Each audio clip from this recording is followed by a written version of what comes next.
Hey, BookTube. So, today I actually want to come with a question because I was inspired by Matt Wall to come with a question and see if we can start a little conversation because it's been something that's been bothering me whenever I'm in the Facebook group Books of Horror. It's a well-known book recommendation horror chat group on Facebook. I don't know how to pronounce or tell you what it is, but basically it's a lot of like-minded people. If you enjoy horror fiction or speculative fiction that is more on the scary side, or extreme thrillers, more on the horror side of thrillers, then Books of Horror was a great place to go. But here's I have a couple points that I want to make, and I want to know your thoughts on the gatekeepiness of certain horror fans. We all know who they are. They can be a little bit Karen.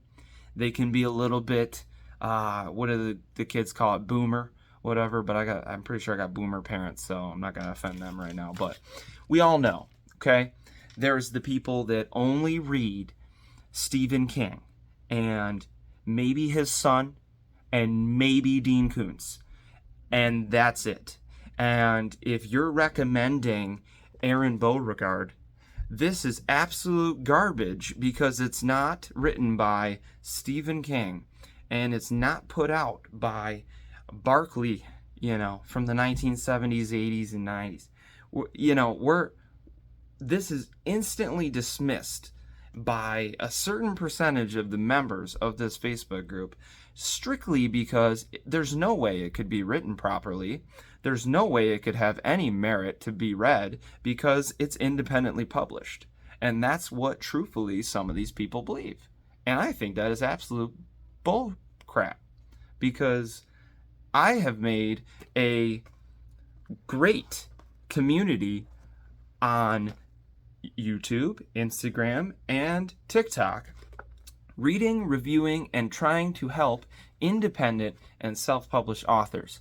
And I take offense to people instantly dismissing it and then proceeding to comment on other people's posts when they're just simply saying, hey, read this book I liked personally. I liked it.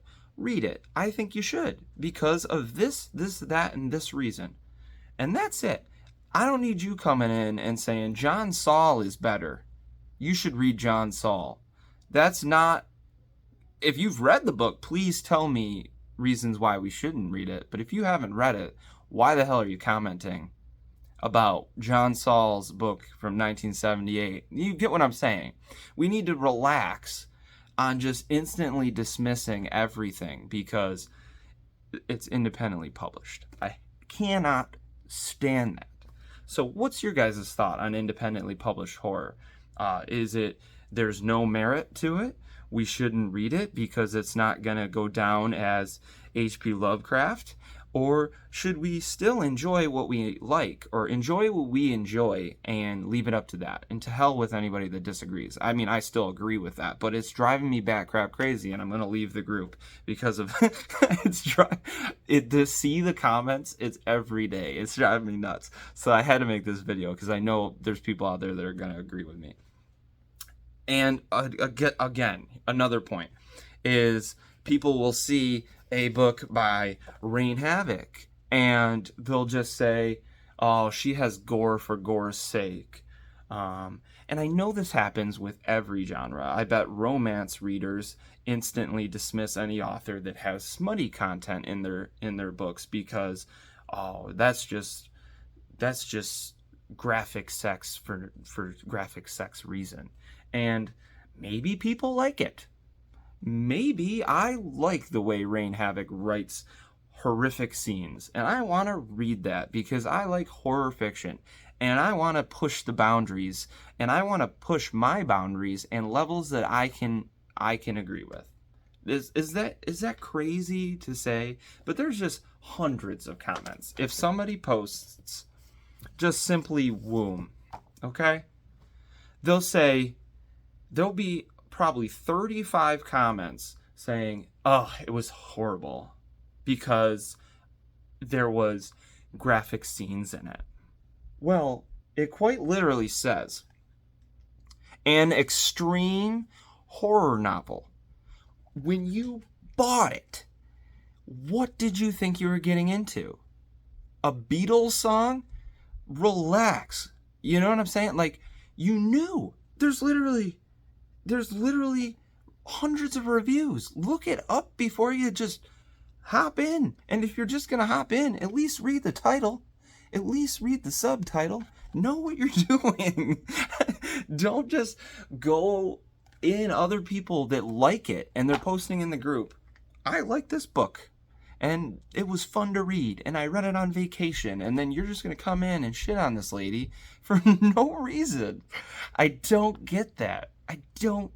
It's social media is the worst for pointing out the absolute dark recesses of people's minds. What is wrong with you people? Like, why is it? So I got a lot more to say, but if you like what you like what you like, and don't listen to these dang hypocrites that are sitting here and telling you what you should like and you shouldn't like. I don't care that much about your opinion that you need to come in on a post that about something you don't even like, you know? And do I agree that, you might not like Matt Shaw's writing, and you might think that he pushes books out too quick without editing them properly. I'm going to have to agree, because I've read quite a few Matt Shaw's books, and sometimes I'm left saying, I wish he spent some more time on it. But you cannot take away the fact that this man has released like 400 books and puts a bunch of goddamn work into it. And if you don't like it, don't buy his shit and don't read it and don't review it. But why do you have to just lambaste people for the sake of lambasting it? And do I agree that when you write an extreme horror novel, should you have a plot? Should you have a reason that the characters are going through the stories that they are? Should you have a plot? Yes. You shouldn't just have gore after gore after gore after gore. I agree. But who cares?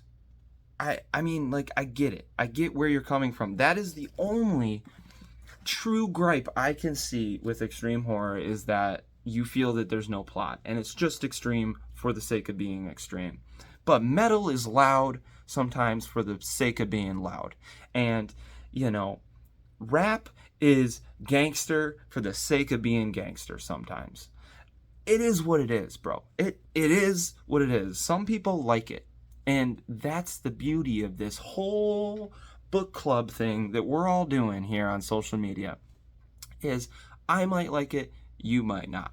You might like it, I might like it. We might talk about it, we might disagree about it, and that's cool. But just don't come in a Facebook group and then just say, I didn't like it, it sucked. And I'm like, you got nothing good to add to the conversation. You just simply said, that book blew. And then you leave and you dip. Like, what do you get out of that? You get nothing out of that. No one else is learning anything. If you're going to come in and say, I sometimes will leave a comment and say, I didn't like this book, and I'm so glad that you enjoyed it, and it's cool to see the reasons why you enjoyed it. This was a reason that I didn't like it, but again, it's super cool that somebody else liked it.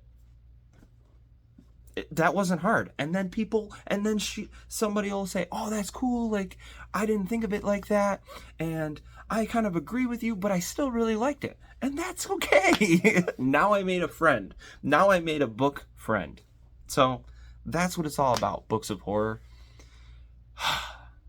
I had to rant a little bit, guys, but it's been rough over there.